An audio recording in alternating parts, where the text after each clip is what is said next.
அன்பார்ந்த மாணவர்களே, இன்னைக்கு நம்ம வந்து 12ஆம் வாய்ப்பாடை எப்படி எளிமையாக கற்றுக்கிறது அப்படிங்கிறது பார்க்க போகிறோம். புரியுங்களா? ஏற்கனவே 9ஆம் வாய்ப்பாடு பார்த்தோமா எளிமையா. இப்போ 12ஆம் வாய்ப்பாடை எப்படி எளிமையாக கற்றுக்கிறதுங்கிறது பார்க்க போகிறோம்.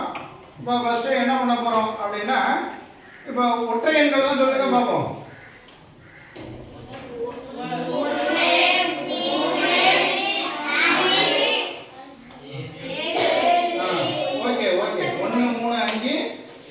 அதே போல வந்து 1 ல இருந்து 10 வரையிலும் இரட்டை எண்கள் 0 2 4 ஓகே 2 4 6 8 10 இதெல்லாம் இரட்டை எண்கள். இப்போ நம்ம என்ன பண்ண போறோம் அப்படின்னா இரட்டை எண்களை தான் ஃபர்ஸ்ட் போட போறோம். இங்க பாருங்க கவனிங்க.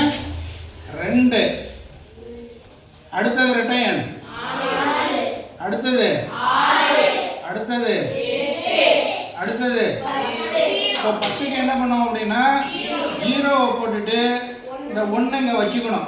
இந்த 1 இங்கே வச்சுக்கணும். அடுத்தது 2 ரெட்டைன்னு சொல்லுங்க. நம்ம ஏன்னா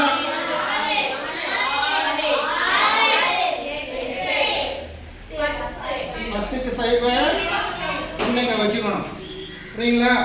இப்போ இந்த வரிசையை முடிச்சிட்டோம். இப்போ என்ன பண்ண போகிறோம் அப்படின்னா 1 ல இருந்து 10 வரையிலே நம்பரை போட போகிறோம். புரியுதா? இங்க கவனிங்க.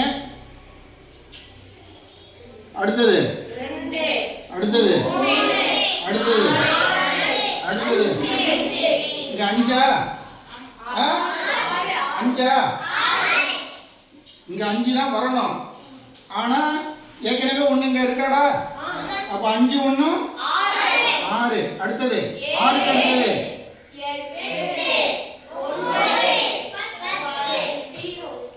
10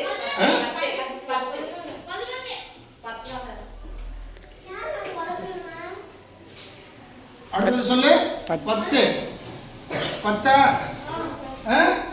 அடுத்தது என்னது? அடுத்தது என்னது? இதுல 11 வரணுமா? 11 வரும். அடுத்தது என்ன 9க்கு அடுத்தது 10 10க்கு அடுத்தது 11 வரணும். இங்க ஏற்கனவே என்ன இருக்கு? 1 இருக்கு. அந்த 1ஐயும் சேர்த்தோம்னா என்ன ஆயிரும்? 12 வந்துருமா? 12 வந்துருமா? இப்போ பாருங்க. 1 12 12 2 12 24 3 12 36 4 12 48 5 12 60 6 12 72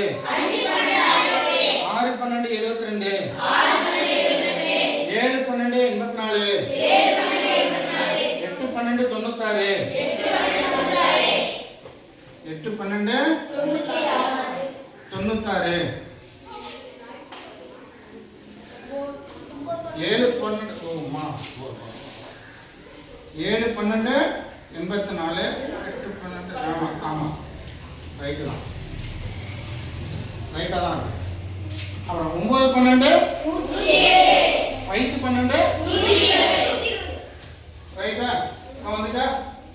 இது எளிமையா இருக்காது. 12ஆம் வாய்ப்பாடு வந்து தெரியாதவங்க நம்ம என்ன பண்ணிடலாம், எளிமையா எழுதிட்டு என்ன பண்ணிடலாம், ஈஸியா கத்துக்கலாமா? சரி எழுதிங்க.